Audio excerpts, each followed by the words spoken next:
Bien, muy buenas noches, hermanos queridos y hermanas. Después del impasse que tuvimos, es normal dentro de lo anormal, esa es la verdad. Eh, ya está más que descartado el día, descartado los equipos, eh, todo descartado, ¿sí? Y las pruebas antes de transmitir, hermanos, estuvimos desde las 9:30 haciendo prueba interna por aquí por allá, conectándome con diferentes redes y tampoco funcionaba los equipos bien, más de un dispositivo. Y a la hora de transmitir dije yo, bueno, a las 10 de la noche vamos a partir antes. Inmediatamente, hermanos, apenas inicié, empiezan los mensajes de YouTube que no puede transmitir, que la señal no es la más óptima, y cuando agregamos la optimización tampoco, y la escala de bit de datos, hermanos, es increíble. Habría que tener un internet de empresa, ¿ah? Para los requisitos, hermanos, son irrisorios, esa es la verdad. Pero no importa. Les agradezco a todos ustedes su paciencia por tomar el curso igual. Este mes vamos a transmitirlo así, en grabación, en diferido. La materia se va a enseñar intacta, tal cual. Y ahora, hermanos, la materia que intento compartir con ustedes, a pesar de ser una información histórica, es valiosa, muy valiosa. Yo creo que también hay una oposición frente a eso por las fuerzas espirituales, de saber y de conocer que hubo un pueblo de los judíos, hubo un pueblo dentro de la rama de los judíos, que se separó inmediatamente de todo lo que era el servicio a Dios, paganizado, tergiversado, modificado a la manera pagana e incluso idolátrica. ¿Sí? Combinaciones como haciendo pasar las cosas de Dios en pecado y que no pasaba nada. Y eso lo vieron un grupo gigante de hombres y mujeres y de adolescentes y de niños, y dijeron no vamos a aceptar esto, y decidieron romper con todo el esquema sacerdotal, y ellos conservaron la línea. Eso es lo que he intentado decir todos estos días. La primera ruta o la primera partida fue cuando se separaron, ¿cierto?, los sacerdotes de el pueblo, porque usaron el templo para actos idolátricos y sobre todo para colocar una estatua, ¿cierto?, que muy pocos la conocen, pero lo han leído, pero no saben qué significa. La estatua de la diosa Ashera, ¿sí? Es un árbol. La estatua de la diosa Ashera es un árbol. No cualquier árbol, por supuesto. Es un árbol que en Kabbalah o en misticismo judío se entiende de qué habla el árbol. ¿Mm? Son configuraciones de la mente que la persona lograba sustituir, ¿cierto?, la espiritualidad con lo que hoy día llamaríamos psicología. No estoy diciendo que la psicología sea mala, al contrario. La psicología bien aplicada ayuda mucho a una persona, pero no la complementa enteramente. Y de eso todos los amigos que están en las clases de introducción a la Kabbalah teórica saben de lo que estoy hablando. Bien. Entonces, este sistema del árbol, al ver los sacerdotes que estaban de cierta manera corrompiéndose, porque decían, esto que me pasa a mí es súper normal de un ser humano, por lo tanto yo voy a dejar libre a mis deseos para pecar, porque es parte de mi naturaleza. Esa justificación la vieron los primeros sacerdotes y arrastraron en sí a todos los que amaban al Creador. Antes de que viniera Nabucodonosor, este pueblo emigró al norte de Israel, ¿sí? Cuando muere Salomón, toma el poder Roboam, el hijo de Salomón, y luego, ¿cierto?, el ayudante de Salomón, que se llama Jeroboam, toma 10 tribus al norte y 2 al sur, Roboam, como herencia, ¿cierto?, de la casa de David, Entonces se quedó con Judá, con el templo y con Benjamín. ¿Ya? Eso estamos hablando de Roboam, el hijo de Salomón. Pero la gran multitud, las 10 tribus, se fueron hacia el norte y con ella también se fueron los sacerdotes, los samaritanos. ¿Bien? Ellos hicieron el culto directamente hacia el culto a lo divino, ¿cierto? Al Creador, bendito sea, pero no regido bajo un templo de piedra, sino que acomodaron un templo hecho basado en la naturaleza. Significa que como que se internalizaron en los árboles, ¿cierto? Y allí fabricaron, ¿cierto? Una especie de carpa para bendecir y adorar al Creador en Samaria. Por eso que la lucha entre judíos y samaritanos era una guerra feroz, porque los samaritanos también defendían lo que era correcto, que obviamente con el tiempo también se fue deformando algunas cosas, pero eso fue muchos siglos después. Bien.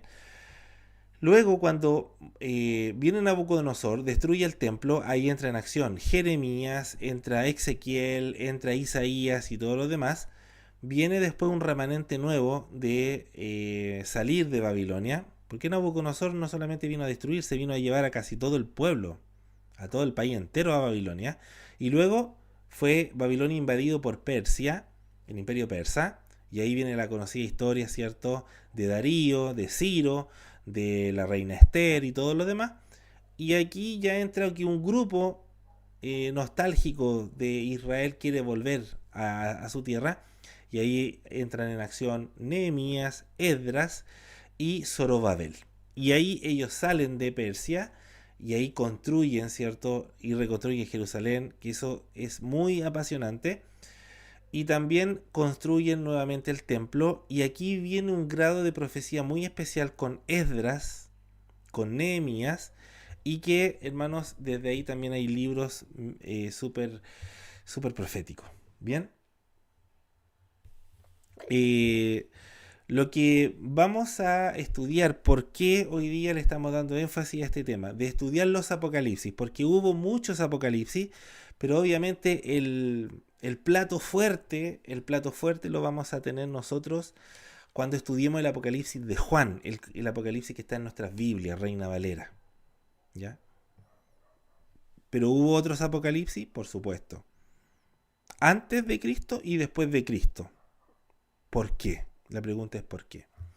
Porque hubo un pueblo consagrado que se llamaban los esenios. Se vestían de blanco, le daban mucho énfasis al bautismo, le daban énfasis mucho a la purificación, al baño ritual, a la Tará Mishpajá, la pureza familiar. Le daban énfasis también a todo lo que era el Shalom Bait, que significa la paz en el hogar. Shalom, paz, Bait en la casa, paz en el hogar, paz en la casa. Y que tenían todo un sistema como que si trajeran el templo a su propia casa. ¿Sí? Este pueblo esenio se levantaron muchos profetas y muchos escribas dentro de este pueblo y empezaron a testimoniar todo lo que estaban recibiendo consecuencia de esa consagración. Y es conocido por los investigadores como el grupo sectario apocalíptico militar. Algunos le llamaban los sacerdotes guerreros, algunos eran conocidos así, que eran un grupo escatológico que se dedicaba a estudiar el futuro, con todas las técnicas del futuro, de estudio de profecía, estudio de las estrellas y un montón de cosas.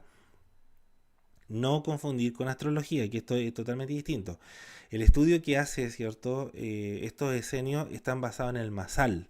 Y el Masal es un sistema de echar suerte, que aparece escrito en la Biblia como echar suerte. Pero echar suerte no es como jugar a los dados. No, era un sistema, hermano, que en alguna oportunidad nosotros hemos estudiado muy poquito y muy delicadamente, que es adelantarse a ciertos hechos o a ciertos fenómenos. Es como que alguien dice, mira, todos los años vuelve esta energía en tal mes, hay que prepararse para ese mes. Así. Bien. Entonces, este grupo de esenios escribió muchas revelaciones y de hecho afloró también lo que era la angelología y la demonología. ¿Ya? No es que no existiera la angelología o la demonología antes, sí existía, pero lo que pasa es que los esenios le dieron una forma y una estructura muy bien organizada de cómo funcionaba el cielo de acuerdo a las revelaciones. ¿Ya? En ese sentido, yo creo que estamos entendiendo un poco. Estos apocalipsis, algunos fueron guardados, y no solamente por los esenios, sino que después los que descubrieron, ¿cierto?, estos mensajes, también se dedicaron a interpretar estos apocalipsis.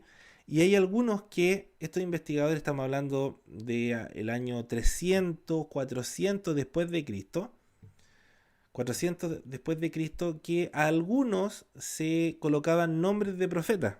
Y esto es muy común porque se llama pseudoepigrafía. Y la pseudoepigrafía era ponerse un nombre, ¿cierto?, adquiriendo las propiedades o los valores morales de un profeta de la antigüedad para esta época. Es como que yo dijera, mira, nadie se acuerda de Jeremías, nadie se acuerda de Jeremías en este año 2023, entonces yo voy a escribir una interpretación del profeta Ezequiel, ¿sí? Y yo digo, este comentario de Ezequiel está escrito e interpretado por el profeta Jeremías. Siendo que yo no me llamo Jeremías, yo me llamo Hans, ¿cierto? Pero ¿por qué me pongo Jeremías? No porque quiera suplantar a Jeremías, sino que para que la gente empiece a recordar el nombre Jeremías y le suene, que cada vez que lea un texto inmediatamente vincule a Jeremías con Ezequiel. Y que claramente habían una conexión entre ellos dos también. Entonces, eso es lo que he estado intentando decir estos días, hermanos, en las grabaciones en vivo, porque hubo un pueblo que sí se dedicó a comprender al Creador, sobre todo en la santidad, en lo que querían ellos aprender para vivir mejor y también para esperar el tiempo del fin. Las condiciones del tiempo del fin siempre son caóticas. Revoluciones, persecuciones, tiranía, siempre, digámoslo así, los escritos apocalípticos siempre están vinculados con esto que llamamos nosotros caos y el nuevo orden. Que hoy día es muy latente este tema del nuevo orden mundial y la imposición, ¿cierto?, de un puro gobierno. Y eso también lo vivieron los esenios, también lo vivieron los fariseos, también lo vivieron los celotes, también lo vivieron los saduceos, herodianos y todas las clases que existían de sectas dentro de Jerusalén. Todos estaban expectantes de lo que iba a pasar. Estaban esperando una revolución, estaban esperando un nuevo cambio, un cambio de era. Los esenios esperaban al Mesías, los profetas esperaban al Mesías, los fariseos también esperaban no solamente al Mesías, esperaban la nueva era de el milenio, que nosotros le llamamos milenio, pero ellos le llaman el Olam Jabá, que es el mundo venidero. Ellos ya sentían parte que eran del mundo venidero y así cada secta estaba preocupado por eso. ¿Sí? Bien, mis hermanos, entonces vamos a intentar hablar acerca de los apocalipsis, los diferentes apocalipsis que fueron encontrados durante la historia, antes de Cristo, después de Cristo. ¿Qué es Apocalipsis? Apocalipsis significa revelación, ¿sí? Revelación en griego, ¿ya? Esto es la revelación. Entonces, cualquier escrito de revelación se llamaba Apocalipsis. Pero hoy día, la connotación de Apocalipsis tiene otro sabor por el Apocalipsis de Juan. Y eso lo vamos a ver cuando lleguemos a ese estudio, ¿ya? ¿Por qué ahora se llama el Apocalipsis? Como decir el gran Apocalipsis. El gran Apocalipsis. Pero antes sí existían Apocalipsis. Porque existían revelaciones. Pero ¿por qué el gran Apocalipsis? Lo vamos a ver en su tiempo. Cuando lleguemos ahí. ¿Ya? Hoy día queremos intentar poder mencionar algunos extractos de estos Apocalipsis. ¿Ya? Bien, hermanos. Los investigadores, la semana pasada, intenté mostrar un libro de un investigador que a mí en lo personal me gusta solamente por la recopilación histórica. ¿Ya? Y él hizo un libro que yo a algunos de mis amigos lo he recomendado, que se llama así, Los Apocalipsis. ¿Bien? Para los hermanos que no pueden acceder al libro, no se preocupen porque se los vamos a enviar en PDF. Y aquí viene la advertencia y la aclaración que no se me permitió hablar y decir. Este libro fue escrito por el investigador Antonio Piñero. Antonio Piñero, ¿ya? Antonio Piñero es un investigador que la mayoría de la gente no sabe que él es un investigador más un poco racional, es creyente, sí, pero para él Jesús es una figura histórica, un hombre común y corriente según él. Como muchos otros que piensan igual, pero hay otros que no piensan igual, como nosotros, y hay muchos investigadores que también saben que la figura de Jesús no fue un hombre común y corriente, sino que fue el Hijo, el Mesías, por los muchos atributos que durante muchos años científicamente se han estado descubriendo. ¿Ya? Entonces, ¿qué es lo que pasa? ¿Por qué yo tomo el ejemplo de este libro? Porque en este libro este investigador se puso a recopilar todos los apocalipsis que él tenía en conocimiento que existían por nombre. Pudo recopilar algunos, pero él en sus comentarios es súper radical y súper racional. Él dice, este apocalipsis es solamente literatura, es un desahogo que la gente esperaba poder tener esperanza de todo el sufrimiento que tenían, entonces escribían un apocalipsis. Este investigador hace eso, ¿ya? ¿Por qué lo estoy recomendando? Porque no estoy recomendando o sugiriendo lo que él dice, sino que el contenido de lo que él pudo recopilar. ¿Ya? No lo que él dice, sino lo que pudo recopilar. Y hay que hacer una gran diferencia entre los comentarios personales y los descubrimientos que se hicieron de los apocalipsis. ¿Ya? Entonces, mucha gente, y de hecho hay gente que me dice, oye, pero Antonio Piñero tiene video en YouTube y habla de Jesús, sí, pero va a hablar de Jesús histórico. Ya, por eso es que tienen que tener mucho cuidado. Yo les recomiendo estos materiales, ¿sí? Para que ustedes se preocupen y estén ustedes súper atentos y despiertos y no comprar cualquier cosa que dicen, ah, no, mira, aquí te vamos a hablar de un estudio de Apocalipsis. Momento. El estudio de Apocalipsis nosotros lo estamos basando en todo el estudio también espiritual. Para estos investigadores como Antonio Piñero y como muchos otros, como por ejemplo Adolfo Reutemann, que la gente hoy día se desvanece por ello, y lo que no saben, por ejemplo, de Adolfo Reutemann es que no cree, por ejemplo, en la figura del rey David como lo creemos nosotros, y para él el rey David no existió como la gente cree, y de hecho estas clases y estas cosas están publicadas en internet y la gente, alguna, cree eso, y él dice, por ejemplo, no, que el rey David fue una figura literaria nomás, no fue tan grande como rey y esas cosas. Y son personas que vienen de ascendencia judía. Entonces tú dices, a ver, ¿me tengo que cuidar de eso? Por supuesto que sí. ¿Qué es lo que yo tomo de todos estos investigadores? Yo tomo solamente sus descubrimientos, no sus comentarios. Y por eso es que yo confiadamente expongo estos libros para que usted tenga, ¿cierto?, a mano y tenga cuidado si es que algún día dice, oye, mira, yo estudié el Apocalipsis aquí de Antonio Piñero y él dice que prácticamente Juan no se sabe que fue una persona, si existió, y él dice en unos comentarios que ni siquiera cree que sean o hayan existido estos hombres. Eso es lo que usted tiene que tener cuidado. ¿Por qué lo recomiendo? Lo vuelvo a decir, por el descubrimiento de, por ejemplo, Antonio Piñero, de todo el trabajo que hizo, por ejemplo, Alejandro Diez Macho. Alejandro Diez Macho un poco más creyente, ¿ya?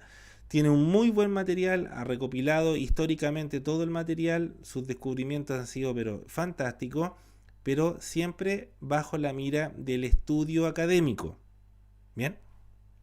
Entonces, los investigadores, no solamente Antonio Piñero, sino que los que creen en Yeshua o en Jesús de Nazaret y los que no creen en Yeshua, han tenido como una especie de convención, por así decirlo, para poder definir cuántos apocalipsis existen o se han descubierto hasta la fecha.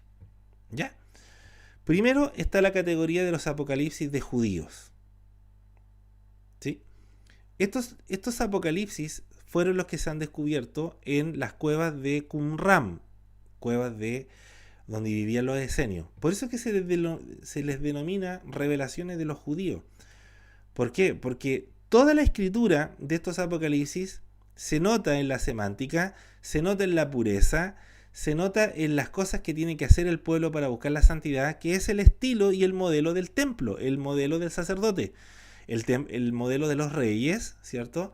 Como el rey David, el modelo de Salomón, cuando estaba bien, y el modelo de los sacerdotes, como por ejemplo el sacerdote Samuel, porque Samuel también fue sacerdote, el modelo de Aarón, ¿cierto? Y de Pinjas, y de toda la línea de los hijos de Aarón, basado en esa pureza, es el contenido que Dios le revela cómo se tienen que santificar los que reciben esta revelación para santificar al pueblo y prepararlo para el tiempo del fin.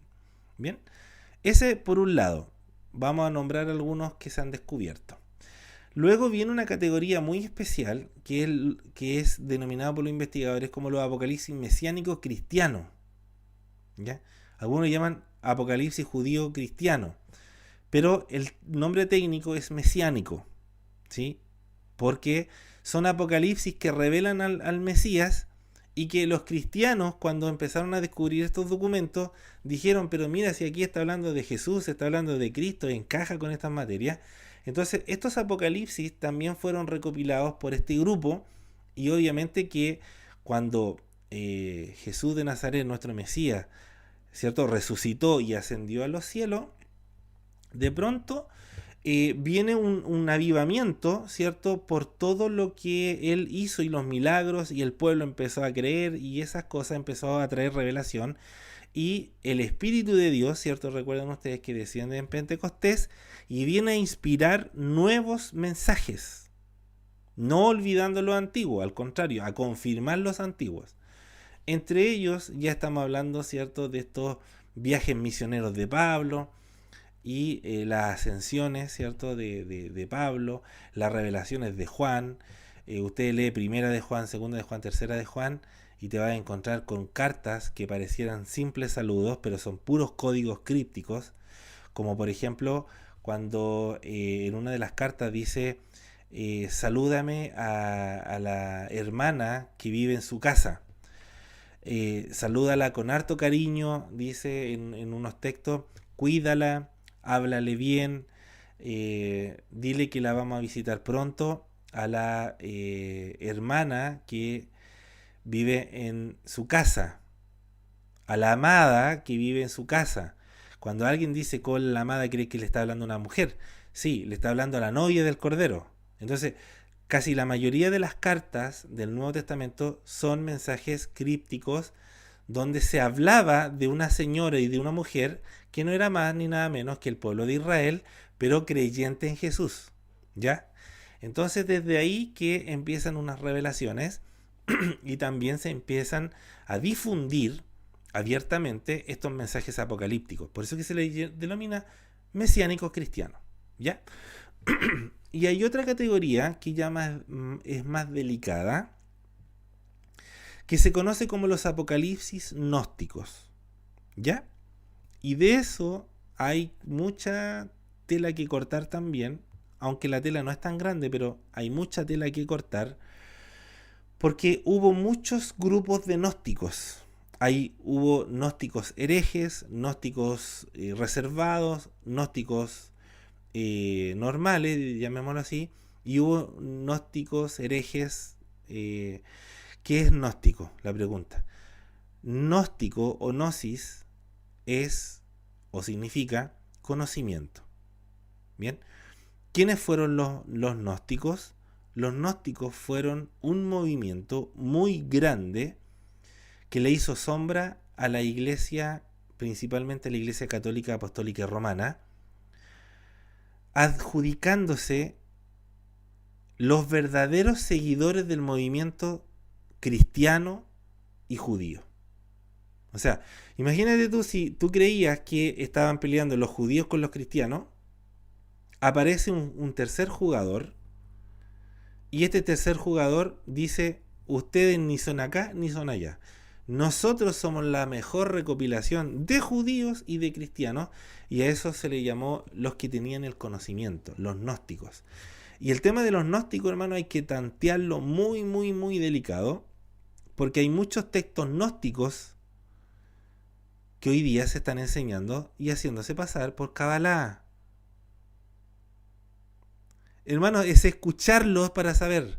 La pregunta es, ¿cómo una persona que no una persona que no estudia misticismo o no estudia la Kabbalah, sagrada por cierto, dice, oye, pero yo he escuchado que la Kabbalah la estudian los masones, los Illuminati, incluso hasta los brujos?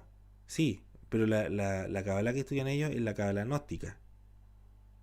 Hermano, no me confunda, por favor. No, al contrario, te estamos aclarando la película. Y por eso, hermano, que yo creo que ha sido muy difícil poder compartir esta información, porque hay un gran error que cometen las personas cuando se inician en el estudio de entrar a lo profético, entrar a lo místico, entrar a lo divino, que agarran y descargan y compran libros de todos lados sin saber primero tener una base. Nosotros con este curso de Apocalipsis queremos enseñar esa base. Luego, cuando usted estudie otros textos, usted inmediatamente va a saber cuál es y cuál no es, y qué es lo que tiene que tomar y qué es lo que no tiene que tomar. ¿Mm? El movimiento gnóstico, hermanos, es un movimiento que tiene muchas ramificaciones, y hay una ramificación que parece que fuera cristiana, católica, y hay algunos que parecen que fueran judíos, y por eso es que se confundió mucho el tema de la Kabbalah con el gnosticismo. Como por ejemplo que alguien me dice, hermano, pero deme un ejemplo para yo tener más o menos idea de lo que significa el conocimiento de los gnósticos, que hoy día precisamente los conspirativos o los conspiranoicos están tomando información de ahí. Pseudo cabalistas hoy día están abundando en internet, y yo me acuerdo que yo le he dicho a los hermanos, tengan cuidado con estos varones porque hacen señas, hacen gestos con las manos, tienen anillos con simbología, porque se notan, se saben. Entonces, a ver, usted me dice, a ver hermano, dígame, ¿cómo es un texto gnóstico?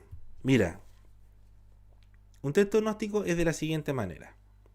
Vamos a hablar, básicamente, de los 7 cielos. En la Biblia, Pablo llegó al tercero. Eso no quiere decir que no hay un cuarto. Hay un cuarto. Hay un quinto, un sexto y un séptimo, hasta ahí conocido. Si hay un cielo octavo, cielo noveno, puede ser. ¿Por qué tendría yo que ponerle límite al Creador? Y si tiene 20 millones de cielos el Creador, tendrá 20 millones de cielos. No voy a poner en duda al Creador ni a su creación, y menos a su imaginación, porque Dios tiene una imaginación increíble. Pero hasta dónde estamos nosotros registrados con nuestra mente racional, hasta dónde puede llegar, es hasta el número 7.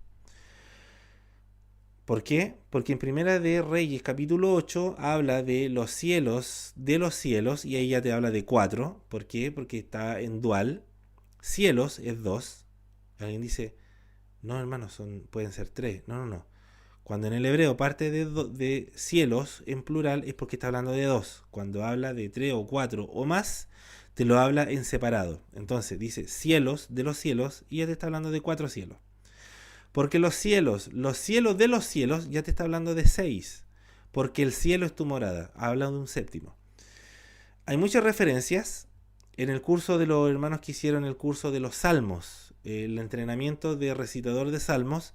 Hay un módulo que vimos que los 7 cielos estaban incrustados en los salmos, obviamente con los nombres originales. No te va a decir cielo 1, cielo 2, cielo 3, ¿no? Te habla cómo se llama uno: Bilón, Arabot, Mahón, Macom,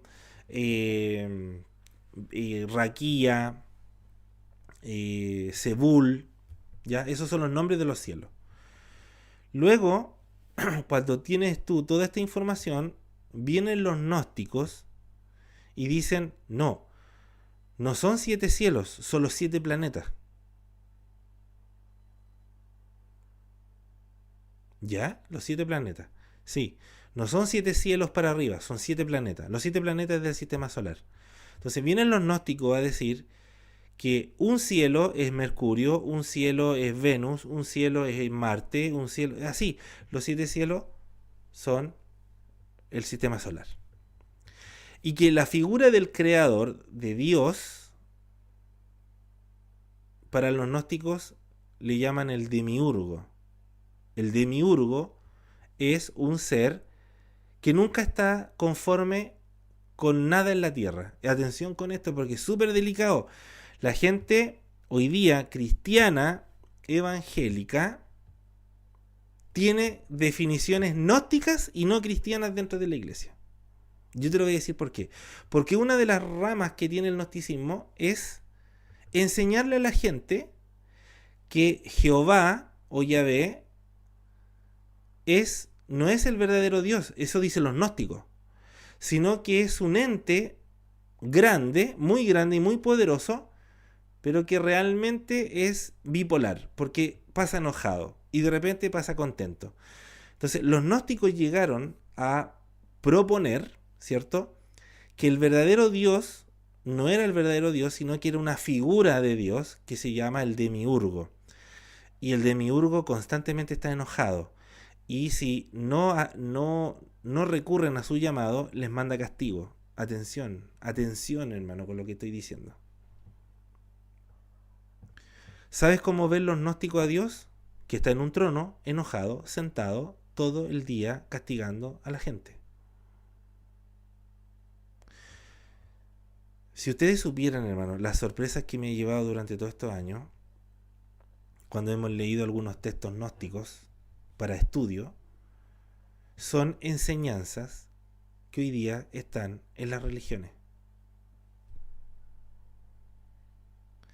Que con Jesús, de hecho, algunos gnósticos no creen en Jesús como ser divino, sino que lo creen como un ser humano, como un usurpador, incluso algunos dicen, que Dios tenga misericordia. Hay unos gnósticos moderados que dicen, sí, mira, realmente nosotros creemos que hay un ser divino, el demiurgo, que es súper poderoso, pero nadie lo conoce más. Hay algunos gnósticos moderados. Los degenerados o los deformados dicen, no, el demiurgo lo único que quiere es sangre, sangre, sangre y castigo. Y toman los pasajes del Antiguo Testamento que hablan de la sangre y de los rituales, y prácticamente ahora estamos en una nueva etapa. Entonces, tú empiezas a escuchar esto y empiezas a ver apocalipsis gnósticos y te vas a dar cuenta que alguna gente está creyendo eso. Está creyendo. ¿Por qué está creyendo? Porque la religión no tiene las respuestas. Pero la espiritualidad sí tiene todas las respuestas. Todas, absolutamente todas.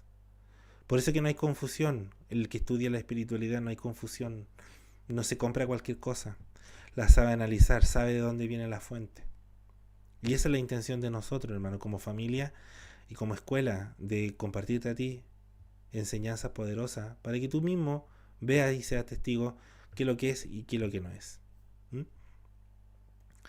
Y la guinda de la torta, los gnósticos dicen que por cada planeta hay un arconte. Escucha esta palabra, arconte. Cuando tú estudias la Biblia o todo lo esotérico, todo lo profundo, te habla que los 7 cielos son vigilados por 7 guardianes. Entonces los gnósticos tomaron elementos judíos, elementos cristianos y mesiánicos, hicieron su propia versión. ¿Ya? Entonces, aquí estamos para aclararte las dudas de la existencia, para decir, mira hermano, mira amigo, todo material cuando tú ingresas a estudiar los apocalipsis, hay material que es netamente correcto y hay un material que hoy día la gente está propagando por las redes, hermano, y se lo compra todo y lo cree absolutamente todo. Tenga cuidado. Si tiene dudas, pregunte. Yo siempre le he dicho al hermano, pregunte. Algunos hermanos me han dicho, hermano, ¿sabe qué? Este libro me lo recomienda a usted. Yo le digo, mira, ese es de perfil gnóstico, no te lo recomiendo. Si lo queréis comprar, cómpralo, léelo, pero no es kadosh, no es santo. Es escritura gnóstica. Los gnósticos se infiltraron, hermanos, tan fuertemente en el catolicismo, y de hecho hay una iglesia católica gnóstica, donde practican muchos magos o brujos que son compatibles con lo católico, y ahí tú te vas a dar cuenta inmediatamente: la santería, Haití, vudú, son católicos en el día, vudú en la noche, porque tienen esta compatibilidad extraña, porque los gnósticos agarran todo. Por eso es que ellos se autodenominaron los conocedores del conocimiento. Así que cuidado con eso. Bien, bien, mis hermanos, lo que queremos aquí transmitir con esta clase es el comentario de los Apocalipsis, solamente los comentarios. ¿Ya? Usted va a entender por qué el Apocalipsis de Juan, el que tenemos en la Biblia, es el supremo Apocalipsis. Pero teniendo en cuenta que estos Apocalipsis, cada Apocalipsis que aquí aparecen, tiene una verdad que merece ser analizada. Incluso, yo te digo, dentro de la rama gnóstica hay unos gnósticos moderados, hay unos gnósticos que son más aterrizados y hay unos que son degenerados totales, como muchos movimientos judíos también fueron degenerados, como muchos movimientos católicos también, o cristianos también fueron degenerados. Yo no estoy aquí echándole la culpa a todos o meterlo a todos en el mismo saco, eso es imposible. Hay católicos de muy buena fe, hay evangélicos de muy buena fe, hay mormones de muy buena fe, qué sé yo, y hay gente que dice, pero estos hermanos están en una religión errada. Cada persona tendrá que descubrir si está errado o no, y Dios les va a abrir la lámpara, ¿cierto?, del entendimiento, y esto va a depender del buscador. Esto va a depender de usted. ¿Estaré bien en lo que yo estoy estudiando? Siempre pregúntese a usted. Yo me hice esa pregunta. Así que, hermano, por descarte, como se dice, yo he estudiado un poco de todo, y si estoy aquí es por misericordia del Creador, y te puedo decir con prueba viva y fidedigna que ya he pasado por esas dudas existenciales y gracias a Dios llegué a las raíces hebreas, ¿cierto?, creyente en Jesús de Nazaret. Esto no lo creen algunos, me dicen, ¿cómo, hermano? ¿A usted le gustan las cosas del hebreo, de los judíos, y cree en Jesús? Por supuesto, eso me ayuda más a creer en Jesús de Nazaret con todas sus letras. Pero ¿por qué otro no cree en Jesús? Porque ha tomado solamente la parte racional del mensaje. Y para esto hay que usar los dos cerebros.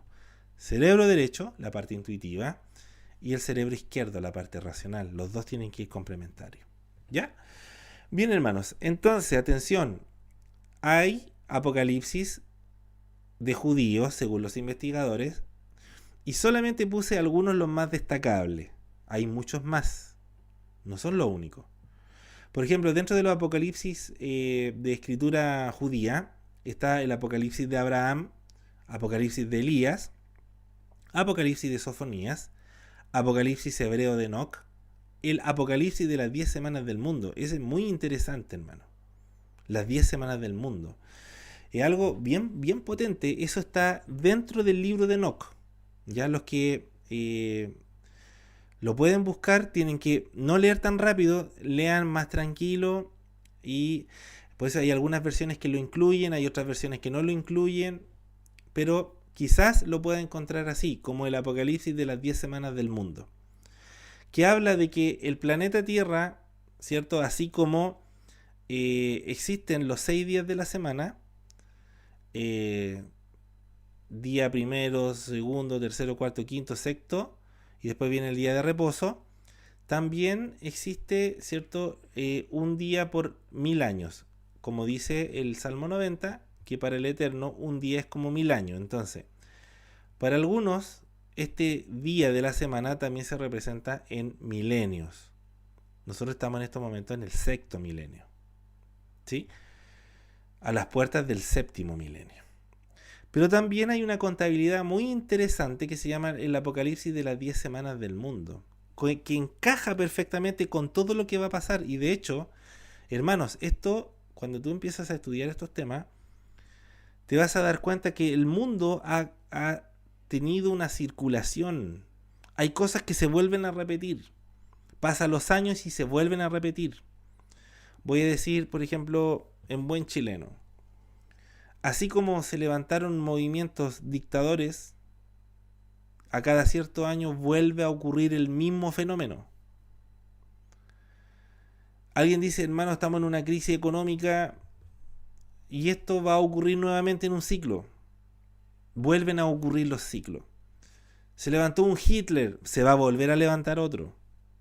Y de hecho hay una contabilidad fantástica que lo descubrieron los rabinos. Los rabinos descubrieron que todos los capítulos o los versículos de la Torá, del libro de Génesis hasta el libro de Deuteronomio, cada línea representa un año y encaja con los 6.000 años.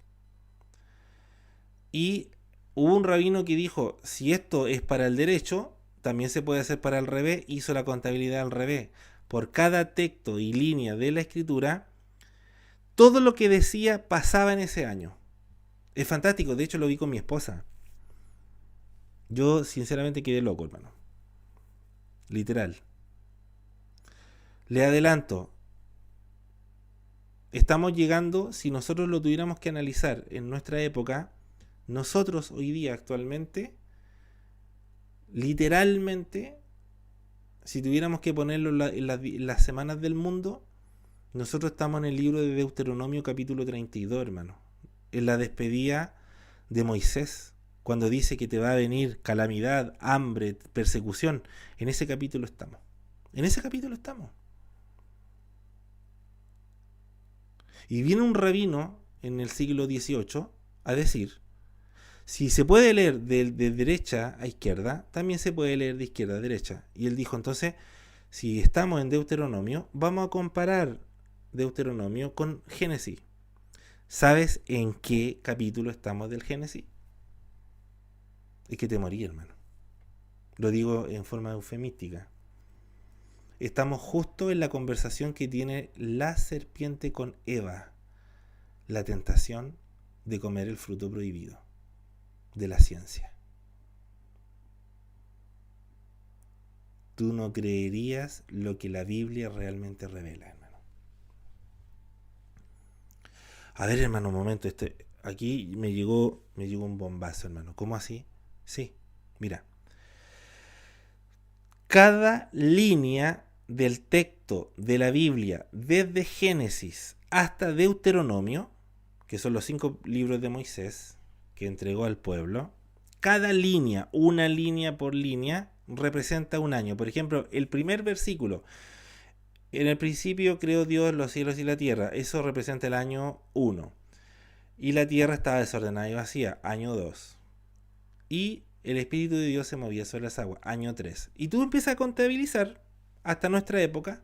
Nosotros estamos hoy, actualmente, en Deuteronomio capítulo 32, casi al final de la despedida de Moisés, cuando Moisés da un cántico y dice, esto te va a venir por desobedecer a Dios, por olvidarte de Él, por olvidarte de tus mandamientos, calamidad, hambre, peste, y justo estamos en el capítulo cuando Moisés desaparece. El arrebatamiento de algo. Justo estamos ahí, en la quemada. Y un rabino que también descubrió este secreto, este misterio, le denominó Semanas del Mundo también, y dijo, pero si se puede leer desde Génesis hasta Deuteronomio, ¿acaso no se puede leer de Deuteronomio a Génesis al revés? Sí.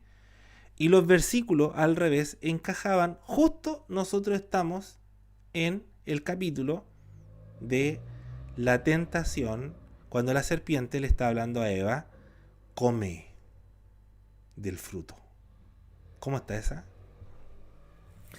¿El conocimiento de la ciencia, de la genética, acaso no está vinculado con lo que estamos viviendo? Y si tú haces una comparación entre Génesis y Deuteronomio, enlaza con este año y con los que vienen. Así que hay material, hermano, increíble, hermano, increíble. Por eso que el apóstol Pablo dijo, hijito, a ustedes no los va a pillar como ladrón en la noche, ustedes están en la luz, ustedes saben lo que va a pasar. Ustedes saben lo que va a pasar. Tienen que prepararse. Entonces, Dentro de todos esos apocalipsis, hermanos, hay material bastante bueno. Bastante bueno.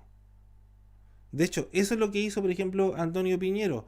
Tomó lo que él leyó, lo que él descubrió de otros investigadores, por ejemplo, de Alejandro Díaz Macho, y de otros investigadores, y Antonio Piñero dijo, wow, esto es apocalipsis, pero para mí es pura literatura nomás.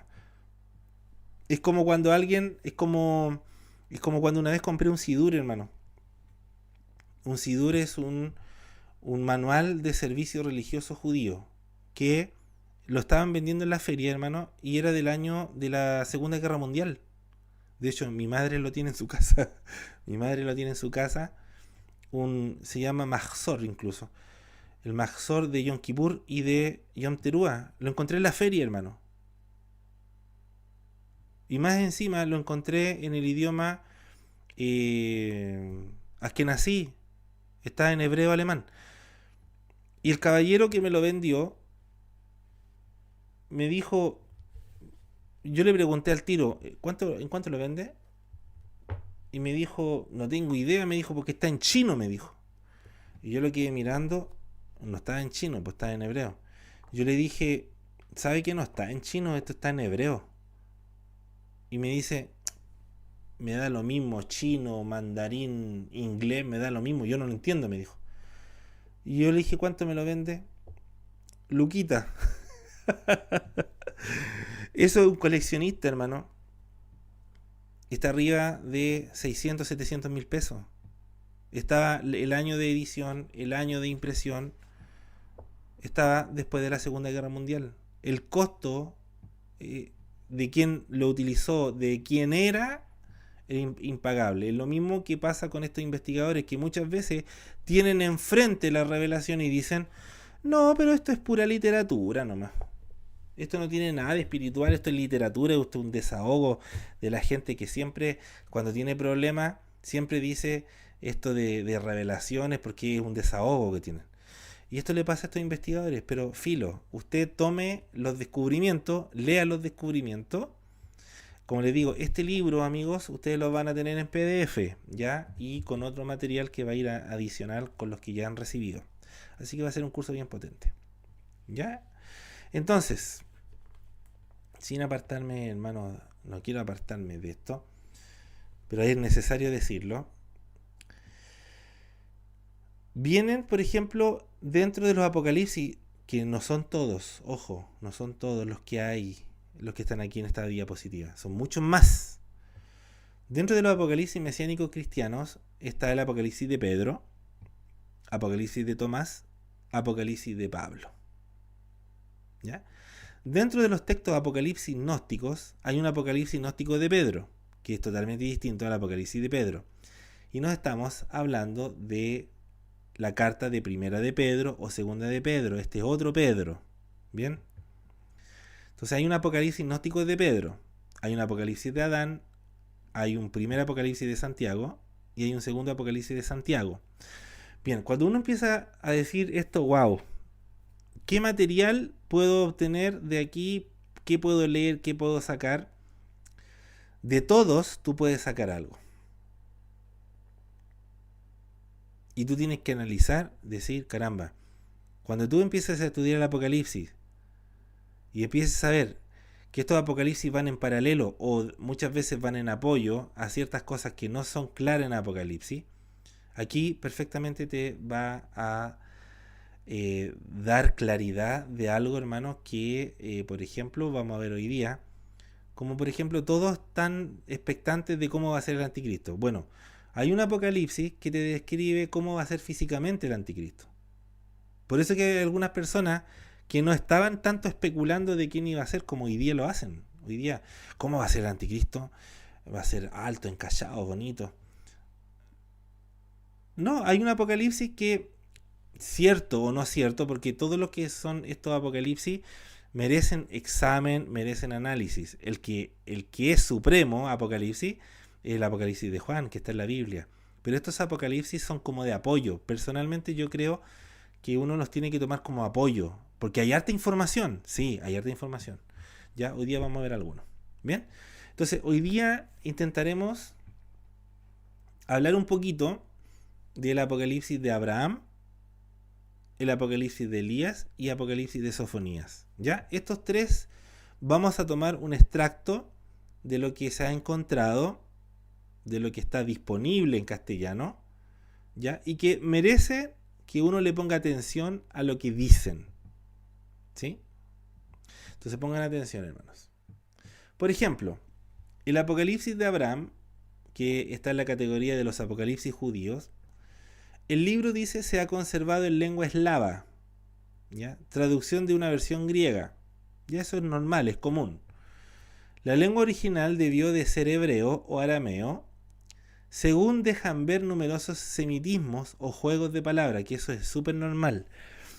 Hay gente que se confunde y dice, no, pero es que este está en griego, no es hebreo, es griego, pero el griego que ocupa es con semántica hebrea.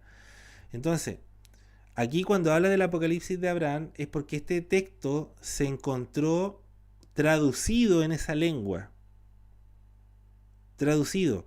Lo encontraron en lengua eslava, pero que tiene una semántica hebrea o aramea. ¿Ya? Algunos se ponen a discutir este tema y es muy simple. ¿Por qué se complican tanto?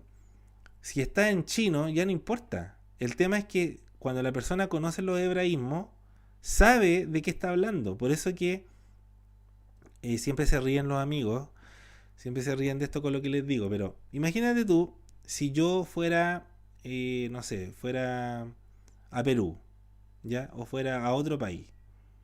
Y yo de repente, si quiero saber muy discretamente si hay un chileno o no, y yo empiezo a cantar en el rodeo Los Andes, comadre Lola. Por lo general la gente me va a mirar y se va a reír quizás o se va a molestar.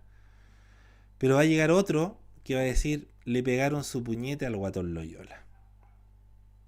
Porque conoce que es una canción folclórica chilena. En el rodeo Los Andes, comadre Lola, le pegaron su puñete al Guatón Loyola. Bueno, si yo eso lo digo en chino, no me va a salir igual, pero sí la persona que sabe esa oración o esa frase o esa canción, aunque esté en chino, va a saber que es de origen chileno. Y eso pasa. Entonces, este Apocalipsis está en esa lengua, en el eslavo, pero que tiene semántica hebrea. ¿Ya? Juegos de palabras, es muy normal eso. Es obra de círculos esenios apocalípticos, no mucho después del año 70, que nace entre el dolor del desastre del pueblo elegido y la esperanza de un mundo nuevo. ¿Por qué marcan después del año 70 que se encontró estos apocalipsis?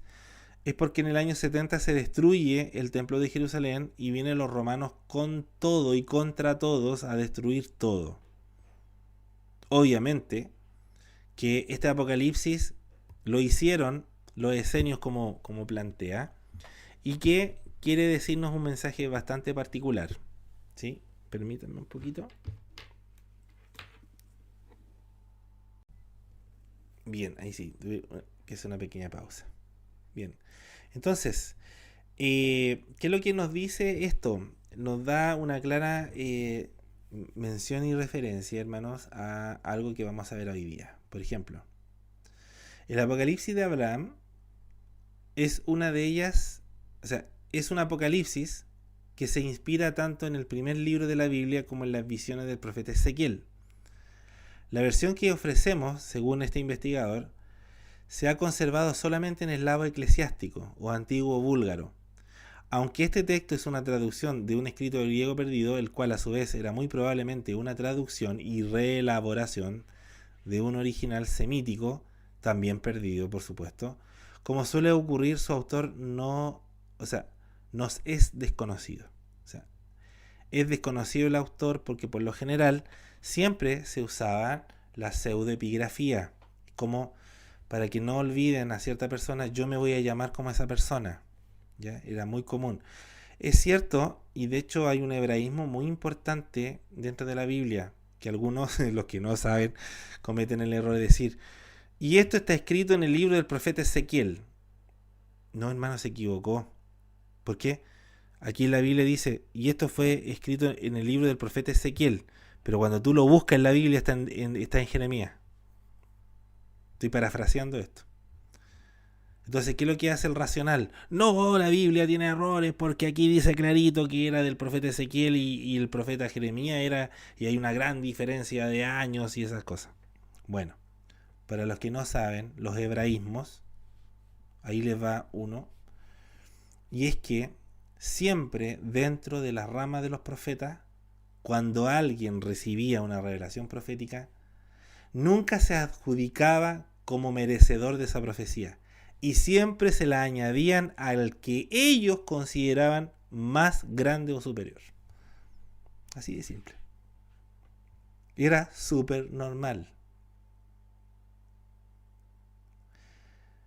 La visión la recibió Jeremías, pero de repente el autor que está leyendo el profeta Jeremías dice, oye, esto lo escribió Ezequiel. ¿Cómo Ezequiel? Si aquí dice Jeremías. Lo que pasa es que muchos respetaban a Jeremías como un profeta superior a Ezequiel. ¿Por qué? Porque Jeremías nos advirtió todo lo que iba a pasar antes de tiempo. Por lo tanto, él merece esta honra y no yo, que soy Ezequiel. La merece Jeremías.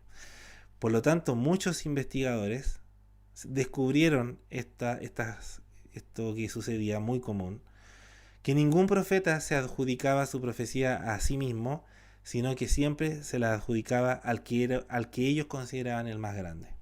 Así que por eso es que no hay ningún problema ni tampoco incompatibilidad. ¿Ya? El tema principal de este Apocalipsis es la elección de Israel y su alianza con Dios, basada en el rechazo de la idolatría. La caída de Jerusalén y del templo son la consecuencia de la idolatría y de la ruptura del pueblo de Abraham de su pacto con la divinidad. Bien, entonces vamos aquí a algo muy, muy fuerte.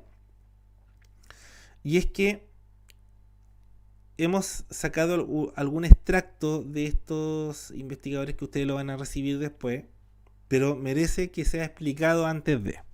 Bien, dice, el investigador dice, las primeras revelaciones están desde el capítulo 10 del Apocalipsis de Abraham, desde el verso 1 hasta el 12, y después continúa con el capítulo 2. Atención con esto que usted va a escuchar y va a leer ahora. Dice, y ocurrió que cuando oí la voz que clamaba tales palabras hacia mí, yo miraba a un lado y a otro, y he aquí que no había hálito humano. Y mi espíritu se espantó, mi alma se escapó de mí, me quedé de piedra y caí a tierra, pues en mí no había ya fuerzas para tenerme en pie. Estando todavía boca abajo, oí la voz del santo que decía, estamos hablando de Abraham, ve, escucha la voz del santo bendito, la voz del Padre, la voz del Creador, y le dice, ve, Yahoel, y por medio de mi nombre inefable, santifícame a este hombre y dale fuerzas contra su terror. Aquí entramos a un área, hermano, semi-peligrosa. ¿Por qué semi-peligrosa? Porque los apocalipsis, por ejemplo, especialmente los de perfil judío, no tenían ningún problema en colocar el nombre del ángel que escuchaban o que veían o que soñaban.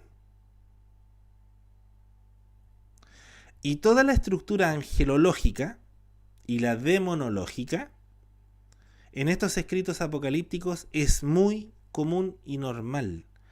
Que la gente, lamentablemente, cuando lee un texto, y de hecho hay un libro que, por ejemplo, no sé si nombrarlo, pero para que no se quede con la duda, por ejemplo, el Testamento de Salomón, que hay un montón de versiones del Testamento de Salomón, que uno está en griego, que otro venía del hebreo y qué sé yo, que habla de cómo Salomón tenía el poder y la autoridad para llamar a los demonios. Y de hecho esto no es algo, no es una locura, sino que Cuando el Creador le habla a Salomón y le dice, yo te voy a dar la sabiduría que ningún hombre ha tenido, eso incluye el conocer lo bueno y lo malo. No para practicarlo, era para que lo conociera y se cuidara. Pero él se confió en que ya sabía cómo funcionaba el mal, que lo terminó por agarrar. Y entre ellos habla, por ejemplo, estos libros de los nombres de los espíritus y los nombres de los demonios y su función, y que Salomón lo llamaba mediante un anillo de poder. Y de ahí viene todo el tema del Señor de los Anillos y de Sauron y del Hobbit y todas esas cosas que ustedes saben en película. Bien, aquí entramos a un terreno semi peligroso, y digo semi peligroso porque la persona que está con una humildad, con una tranquilidad, con un deseo de servir a Dios humildemente y sin acto de arrogancia, no tiene por qué tener temor de leer estos textos. ¿Ya? El tema es que estamos hablando de Yaoel, que obviamente no es la pronunciación, de ese ángel, pero es uno de los ángeles poderosos que tiene el Padre Eterno, y que el nombre Yaoel es el nombre de un ángel que ya dentro de la literatura mística y dentro de la Kabbalah hebrea ya es mencionado como uno de los castigadores y también como uno de los príncipes que tiene el Padre Eterno, y que algunos piensan que Yaoel es otro nombre que tiene el Mesías. La pregunta es ¿por qué? Porque Yaoel, obviamente no lo voy a pronunciar como se pronuncia, está escrito igual que el nombre del Padre Eterno, con las 3 primeras letras del nombre del Padre, pero que tiene una Aleph y una Lamed al final, y eso le da el nombre de, obviamente no lo voy a pronunciar, pero para que usted se haga una idea, Yaoel. Ahora, es tan poderoso que algunos, dentro de los que estudian la angelología, dicen, ¿no será el Mesías? ¿Pero por qué ese nombre? Porque el nombre o la manifestación que tiene el Creador es una revelación. Cuando Dios se muestra ante Moisés, le dice, yo te voy a revelar mi nombre porque vengo con esa función. Cada nombre es una función. Y una función no es que ya cumplí mi función, no, es una energía constante que siempre se está moviendo en el universo. Y Yaoel es una energía poderosa, grande, que precisamente viene también para revelar y para dar fuerza. Y esto es para los conocedores de la angelología, que Yaoel es conocido como el ángel personal del Padre Eterno. Bueno, cuando nosotros leemos el libro de Hebreos en el Nuevo Testamento, él dice superior a los ángeles. Dice que el Hijo de Dios es superior a arcángeles, es superior a los ángeles. Y aquí la pregunta es, pero si Yaoel es un ángel, es superior a los ángeles, no puede ser el Mesías. Pero ojo con esto, no estoy afirmando nada, pero le quiero decir lo siguiente. En el Antiguo Testamento hay un personaje misterioso que se llama el ángel de Jehová. Y el ángel de Jehová acampa alrededor de todos los que le temen. Ese versículo se lo saben de memoria los hermanos, pero no tienen idea qué realmente significa. Porque para que acampe el ángel de Yahvé o el ángel de Jehová, para que acampe, yo tengo que acampar primero. Es obvio. No es tan obvio. ¿Cómo así, hermano? El ángel de Yahvé o el ángel de Jehová acampa alrededor de los que le temen. ¿Los que le temen a quién? Al Creador. Pero dice, acampa alrededor de los que le temen. ¿Quiénes acampan? Es una pregunta capciosa. ¿Quiénes acampan? ¿Por qué el ángel acampa alrededor de los que le temen? A Dios, el Padre. Porque los que están con el temor a Dios, al Padre, también están acampando. Si el ángel acampa es porque la persona acampa. Si la persona se para, el ángel también se para. Si la persona camina, el ángel también camina. Entonces es una pregunta capciosa. El ángel de Jehová acampa alrededor de los que le temen. ¿Los que le temen a quién? Al Padre Eterno. Pero ojo, a los que acampan. ¿Qué significa acampar dentro de lo espiritual o la espiritualidad? ¿Qué es lo que es acampar? Es armar un tabernáculo. Sí, ¿y cómo se arma un tabernáculo? Servicio de adoración. ¿Cómo? Que Dios va a mandar a su ángel a aquellos que están haciendo el servicio de adoración y de búsqueda al Creador, al Padre Eterno. A eso se le llama acampa alrededor de los que le temen. No es una materia fácil de digerir, yo lo sé. Hay algunos que dicen, hermano, pero son unos tecnicismos, son menudeces, hermano. No, no son menudeces. Y menos con una materia cuando tú vayas a estudiar Apocalipsis, que Yeshua o Jesús de Nazaret se revela y se aparece con 7 estrellas en la mano o camina por los 7 candelabros de oro. Alguien dice, pero que son las 7 iglesias. Y las 7 estrellas son los 7 ángeles. Ya, pero tú querías saber qué significa realmente. Hay una constelación en el cielo que tiene 7 estrellas, sí, y que está ubicada justo apuntando siempre a Turquía. Hay un secreto. De eso se trata. De eso se trata. Entonces, cuando dice que en Éxodo, capítulo 14, que Dios le dice a Moisés, voy a enviarte a mi ángel. Pero ¿cómo si Jesús es superior a los ángeles? Atención, escucha bien esto. No estoy hablando de ángeles de categoría, sino de función. Y esto es algo que tienes que aprender. La gente, la mayoría de los que salimos de la religión, todavía piensan que el primer cielo está encima del, o sea, el segundo cielo está encima del primero. Y puede ser que este cielo esté en paralelo, pero que se cambie de una dimensión a otra. Entonces siempre nosotros tenemos estructuras mentales que dice, pero que Jesús es superior a los ángeles. Y estamos totalmente de acuerdo. Pero aquí, ¿cómo está hablando del ángel de Jehová? ¿Quién es el ángel de Jehová? El ángel que se revela con muchos nombres, igual que el papá. Porque el Eterno se revela con muchos nombres. Y el Hijo también se revela con muchos nombres. ¿Cuántos nombres tiene? Como 70. El Padre tiene como 72 nombres en primera categoría y tiene 72 nombres en segunda categoría. ¿72 nombres me está diciendo? ¿Sí? 72 más 72. Tiene mucho. Cada nombre es una combinación, una fuerza, una energía que sirve para algo. Entonces, a ver, hermano, no, estoy comprendiendo. No, tranquilo, sí, relájate, sí. Trata de pensar. Yeshua o Jesús es superior a los ángeles, por supuesto, porque Él es superior a jerarquía. Pero aquí no estamos hablando de jerarquía, estamos hablando de función. Cuando dice mi ángel, no está diciendo de cargo, está hablando de función. ¿Qué es lo que es ángel en hebreo? Malaj, ¿qué significa? Enviar, enviado. Malaj es un mensajero.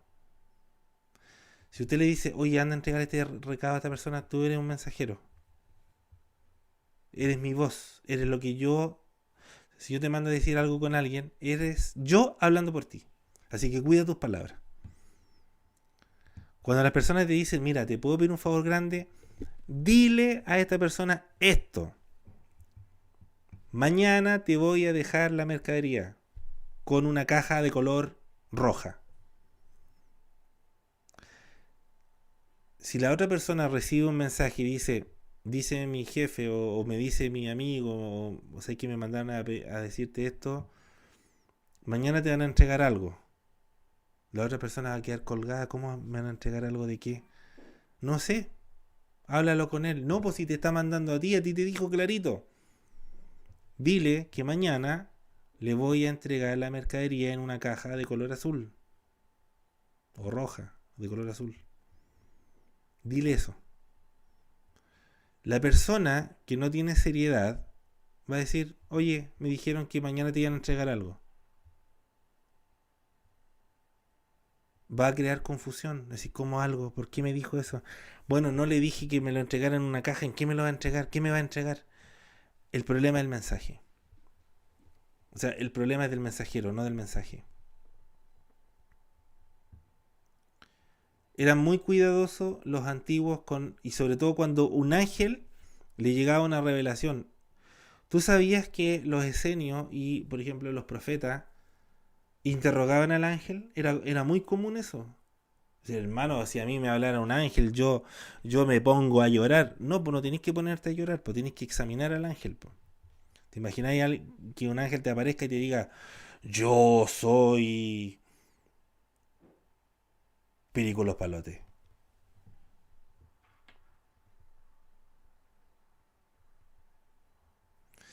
Hay personas que, por ejemplo, quizás pueden estar orando y pueden sentir que alguien les toca el hombro y se emocionan y lloran y qué bonito.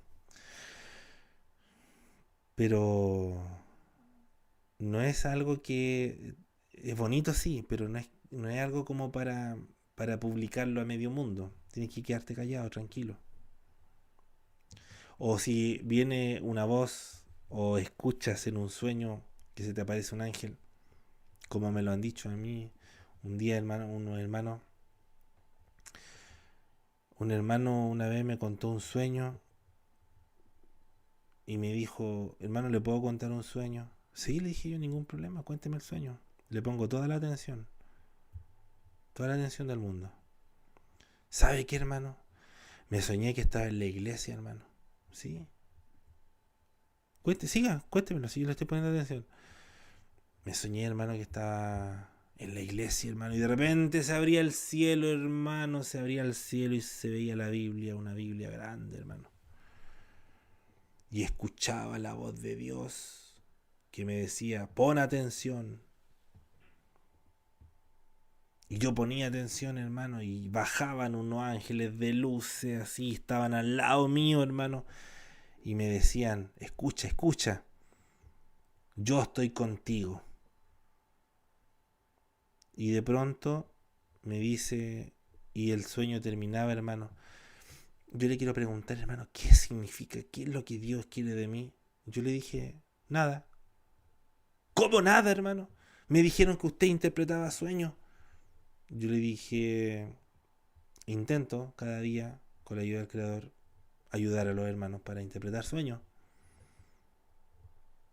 Pero usted, hermano, no es de Dios porque usted me lo interpretaría. Es que no tengo nada que interpretarte. Po.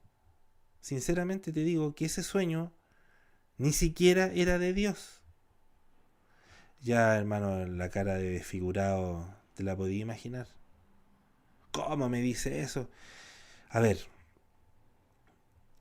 lo que acabas de tener, ni siquiera, si fuera un sueño de Dios, ni siquiera me lo contaríais. Partiendo por ahí, regla número uno, cuando Dios te habla un mensaje directo, ese mensaje es para ti y para nadie más, y no merece interpretarse. Que viste luces, que viste los cielos abiertos, que se partió la tierra, que bajó un querubín, qué sé yo. ¡Wow! Fantástico, qué bonito. Pero no es un sueño de Dios, es un sueño que tú tuviste y que fue producto de tu imaginación porque tú quieres ver eso. Y obviamente con las palabras de cómo lo dijo, cómo lo expresó, era puro ego, hermano. Yo se lo dije, hermano, ¿sabes qué? Tú tienes un afán de sentirte importante. Si tú hubieses, si tú hubieses sido incluso más prudente en haber dicho, hermano, ¿sabe qué? Yo tuve un sueño que Dios me habló. Qué bueno, guárdatelo para ti. Guárdatelo para ti. Dios me dijo que Él estaba conmigo, hermano. Ya, tú eso lo dices a otras personas y probablemente hay otras personas que nunca Dios le ha hablado ni siquiera en un sueño y vienes tú y te dice que a ti te habló, entonces tú te crees privilegiado y qué va a pasar con los demás. Piensa, sé más inteligente, más prudente.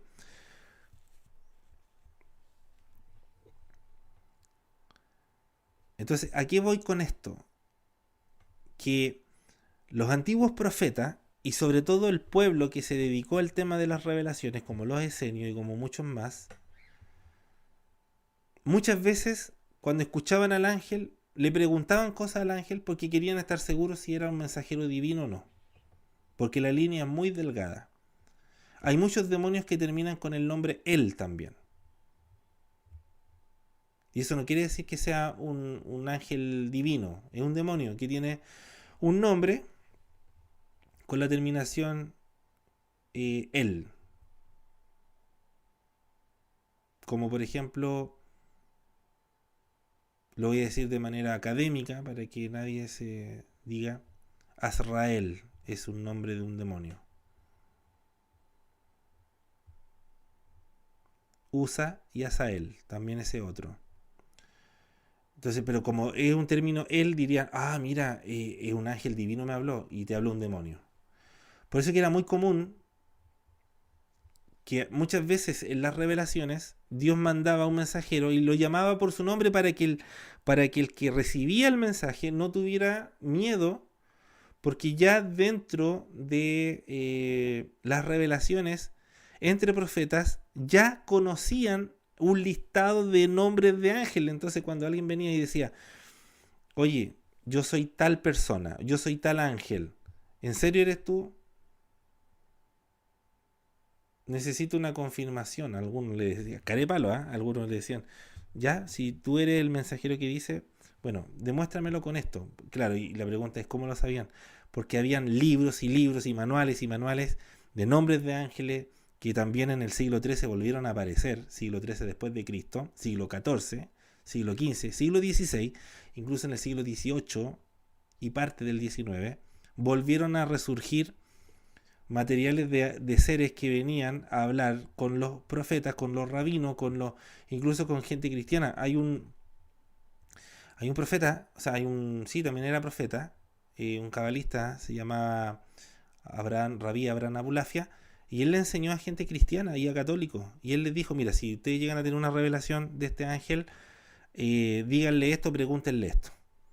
Así, de fuerte. Entonces, aquí estamos hablando de Yaoel,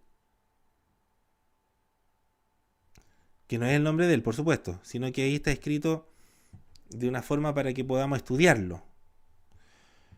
Y le dice,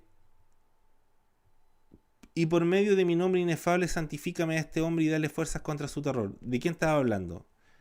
El Eterno le está mostrando a Abraham y le envía a Yaoel, el ángel de él, para que lo fortalezca.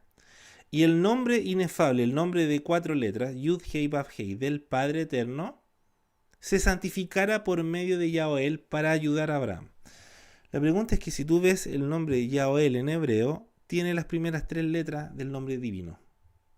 Y eso, cuando tú lo buscas, cómo se llamaba Jesús y lo traduces al hebreo, es Yahoshua. Y tiene la misma raíz que Yaoel en las primeras 3 letras. Una vez me hicieron una buena pregunta, hermano. Bueno, yo digo, todas las preguntas son buenas, pero hay uno que dijo, ¿qué hacía Jesús antes de bajar encarnado a la tierra? Ni te imagináis, le dije yo, lo que está escrito. Con otros nombres, por eso la gente no lo sabe, porque es cosa de leer Apocalipsis 19, cuando escuches la canción de la hermana Roxana Contreras, búscala en YouTube. Se llama Apocalipsis de Roxana Contreras, Apocalipsis 19. Dice, entonces vi los cielos abiertos y he aquí un caballo blanco, y el que lo montaba se llamaba Fiel y Verdadero. Con justicia juzga y pelea. Y dice, ella empieza a relatar, dice, y hay una parte que el Apocalipsis dice, y tiene muchos nombres en sus muslos y en su vestidura. Y tiene un nombre que nadie conoce sino él mismo. O sea, estamos hablando que el Hijo de Dios tiene un nombre que nadie conoce y que solamente conoce él. O sea, esto de los nombres, de las apariciones, de las revelaciones, no es algo anormal para el Hijo de Dios, y menos tampoco para los ángeles. Entonces, Yaoel, hermanos, es un ángel muy poderoso dentro de la categoría angélica de los poderosos, que algunos han confundido como que los que no conocen o no creen en Yeshua o en Jesús de Nazaret, dicen, ¿cómo va a ser que el Padre tenga un ángel especial? Sí, pues si lo dice la misma Biblia en Éxodo. Moisés lo llama. Ven, quiero hablar contigo. ¿Qué? Te voy a enviar mi ángel que te va a llevar a la tierra prometida. Y te va a hacer cruzar este mar. Ten cuidado con él. No lo hagas enfadar. Lleva mi nombre en él.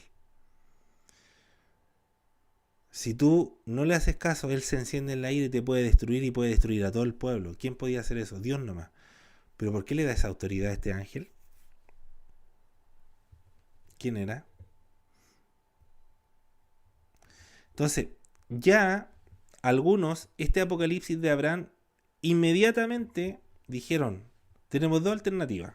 O lo colocamos en el canon bíblico, o segunda alternativa, no lo colocamos en el canon bíblico. ¿Por qué?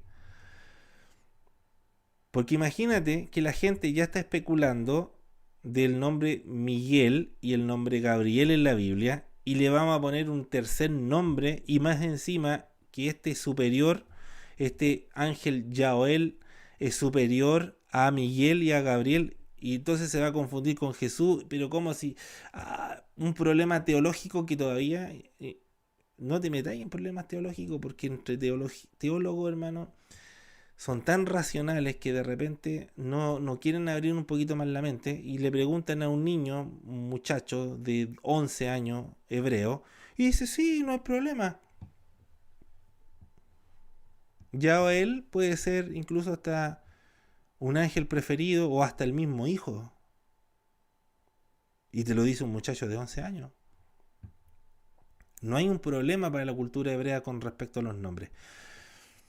Entonces, cuando nosotros empezamos a analizar y sigue el Apocalipsis de Abraham, dice, y el ángel enviado por Dios vino a mí bajo aspecto humano. Atención con esta revelación, aspecto humano. Me tomó por la mano derecha y me puso sobre mis pies y me dijo, álzate Abraham, amigo de Dios que te ama. Que no te domine el temor humano, pues he sido enviado a ti para fortalecerte y bendecirte en nombre del Dios que te ama, el creador de los cielos y la tierra. Mantente firme y apresúrate hacia él. Yo soy Yaoel, así llamado por aquel que agita lo que está conmigo en el séptimo espacio sobre el firmamento. Está diciendo que vive en el séptimo. Una potestad por mediación del nombre inefable que está en mí. O sea, está hablando que el nombre del papá, el Padre Eterno, está incrustado en él. Yo he sido encargado de destruir el infierno y reducir a polvo a los que adoran a los ídolos. Mira, esta palabra, destruir el infierno, cuando Yeshua o Jesús de Nazaret, el Mesías, el Cristo, viene en Apocalipsis 1, en el Apocalipsis de Juan, dice, yo tengo las llaves de la muerte. O sea, yo tengo el poder sobre la muerte y de la ley. Yo tengo las llaves del infierno. Entonces, aquí nosotros empezamos a estudiar y decir, a ver, esto se pone bueno. Ya, primero hay una revelación de que hay un séptimo cielo, y lo viene a confirmar, y que está Yaoel, y que tiene el poder, ¿cierto? El encargado de destruir el infierno y reducir, como se dice, a ceniza, tal cual como va a aparecer el Hijo de Dios, Jesús, Cristo, Yeshua, cuando venga a poner los pies sobre la tierra y a destruir a sus enemigos.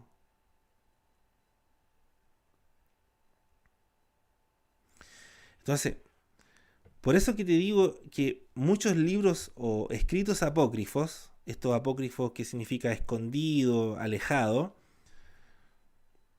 contienen material que me viene a aclarar muchas dudas inmediatamente. Esos vacíos que de repente uno encuentra en la Biblia y dice, pero ¿qué puede significar esto? Están en los libros apócrifos, muchos de ellos están ahí. Y aquí, por ejemplo, los biblistas dijeron, tenemos dos alternativas. O colocamos este libro, pero aquí va a venir un tema súper fuerte, porque vamos a tener que explicarle a las personas sobre un séptimo cielo. Hermano, esto yo te lo digo con harto cariño, con harto amor, porque hay personas que no tienen paciencia, y te digo, no tienen paciencia en las iglesias o en las congregaciones para las preguntas difíciles. No, hermano, no ande preocupado en eso, como ande preocupado en eso. Preocúpese de Dios, hermano, preocúpese de orar. No, es que la gente quiere saber. ¿Qué quiere saber? ¿Cómo funciona allá arriba? ¿Cómo funciona allá arriba? ¿De qué está hablando? En el cielo, ¿cómo es? ¿Cómo son las calles? ¿Cómo son ciudades? ¿Qué es lo que están todos flotando como Gasparín? Si la gente quiere saber, es porque el alma quiere saber. Y hay material para eso, para saber y hacer, que es lo más importante. Entonces, el bendito sea, hermanos, nos pueda ayudar. Aquí, por ejemplo, este fragmento del Apocalipsis de Abraham ya no habla de algo que todavía no hemos hablado. Dice, mi alma se escapó de mí, me quedé de piedra y caí a tierra. Esta frase no es cualquier frase. Está describiendo todo el ciclo y el proceso de el alma que sale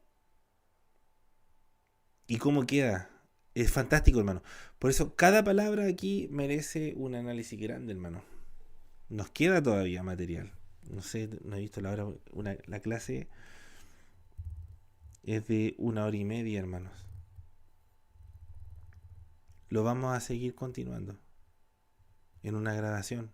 Pero como sea, esta información te va a llegar. ¿Ya? No te desesperes, no te angusties. Intenta abrir tu corazón y tu mente. Sácate de repente de la mente esos paradigmas que dicen, no, es que esto no lo puedes estudiar porque te eres indigno, o de repente demasiado confianzudo, no, es que yo soy digno de aprender esto. No, mantente en línea media. Mantente en línea media. Si estamos hablando de un ángel que se llama Yahoel, el ángel del Eterno, el ángel de Dios, probablemente sea uno de los nombres del Mesías. Y la pregunta, ¿quién tiene la autoridad de pronunciarlo? Porque él ya tiene un nombre que es sobre todo nombre, ¿sí? Pero muchas personas dicen, yo cuando nombro a Jesús no pasa nada. ¿Por qué no pasa? ¿Qué hay que hacer con respecto al nombre? ¿Se puede obtener energías del nombre del Creador y del Hijo, por supuesto? Es una forma de meditar incluso. Así que mis queridos hermanos y amigos, espero que esta grabación, esta clase 8, sea de gran bendición. Bien. Y con esto cerramos el mes de septiembre. En la nueva grabación que vamos a empezar yo creo en esta semana. Eh, probablemente mañana, no estoy muy seguro, no lo sé, tengo que confirmar algo. Y vamos a continuar ya con el mes de octubre. ¿Ya? Les agradezco a todos ustedes que puedan confirmar quienes van a participar para continuar esta tremenda materia, hermano, que no es fácil de digerir, pero tampoco es algo que no lo podamos hacer. ¿Ya? Así que pudimos hacerlo con la ayuda del creador. Bien, les voy a enviar la grabación lo antes posible y estudien. ¿Ya? Así que besos y abrazos para todos.